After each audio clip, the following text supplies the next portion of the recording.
Hello, Steve Wright, Steve Arts 89. Well, Charisma Carpenter is apparently a bit upset. Now, with all the talk of the new Buffy reboot, people were asking if she's going to be in it.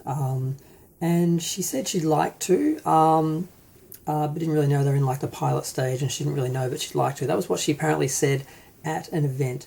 And then some reporter who was at that event, fan event, went online and said basically that she said that she would only appear, under one sort of circumstance, or she said had a bunch of rules and things, and just made her look very difficult. And she was on TikTok being very upset, saying how this is not what happened, and this person's making me look bad. They're making me look difficult and aggressive, and demanding and unreasonable, and all these things.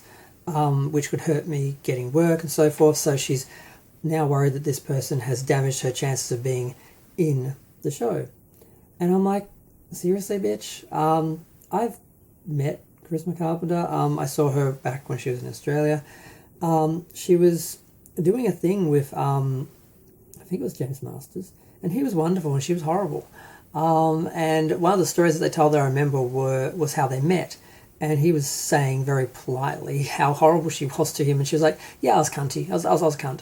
And she kept referring to herself as being cunty. And people in the audience, some of the women and children, were noticeably bothered by her language. And she was made aware of this. And instead of, apologising, she just said, well, that's just me. I'm just cunty.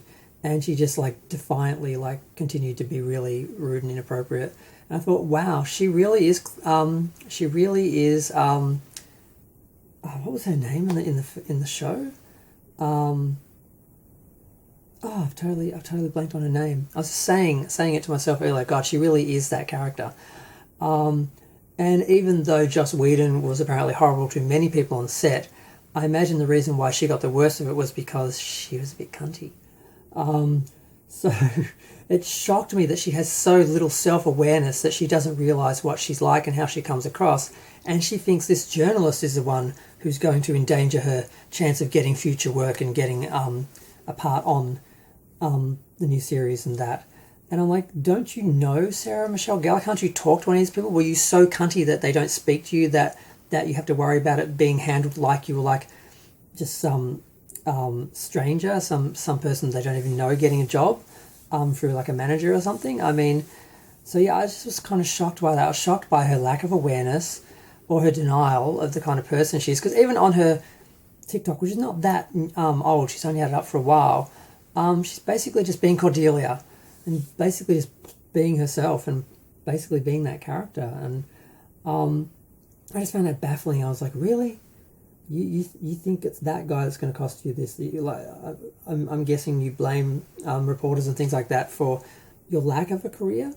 I think it's got more to do with the fact that you have a certain attitude, and maybe that might work as an actor for certain characters, but it's certainly not good. So I found that really funny, really, really funny. And I left a couple of comments who basically saying that. And I'm like, and there was a spelling mistake. I'm like, oh, God damn it. I went to correct it, and then the app closed, and when I opened it up, I couldn't find the comment again. I'm like, great. I make this really, insightful comment, this biting, insightful comment, and there's spelling mistakes in it. So obviously, she's not going to read it, but if she did, she'd be like, you can't even spell, who cares? But yeah, I just found that really fascinating. And the other thing was, didn't Cordelia turn into an angel and ascend somewhere or something? I seem to recall her ascending to heaven while Angel was falling down at the bottom of the ocean or something. I mean, how's she going to come back? I mean, she certainly can't come back as good old Cordelia, and I don't think they're going to do that anyway. I mean, with what happened with Xander, I mean, I always imagine if they did a Buffy show, because they can't do Buffy where they're all adults, because Buffy was all about monsters as metaphor for teenage growth and everything, and growing up and all that. And once the show sort of ran its course and they became adults, the show didn't really work anymore. And Angel didn't really work because it didn't have that element that Buffy had. So I thought if they ever do a reboot, they're not going to just show Buffy and all that as adults fighting vampires or being adults or whatever. They're going to have to come back as mentors for the new teenage kids, and they're going to have to be like Giles will still be in the library or something, and Buffy will be coming in to like train them or something, and there'll just be limited spots for the OG casters to come in and say, hey, cameo, and that's it. So it's not like she was ever going to have a real role. Even if she was Cordelia, I mean, I guess if she had lived like a normal person, she probably could have maybe worked at the school or worked somewhere as an adult that could have been in the series, but I guess maybe she could come back as some sort of angel guide or something. I don't know. But I just found it really funny that she thought that it was this reporter that was the reason for her reputation and potential loss of work in Hollywood when she's just really cunty. But her words, remember, her words. I'm just repeating what she said and how she described herself. Perfectly fitting. But I'm going to go. Feel free to share, like, comment, subscribe. Let me know what you think of Cordelia.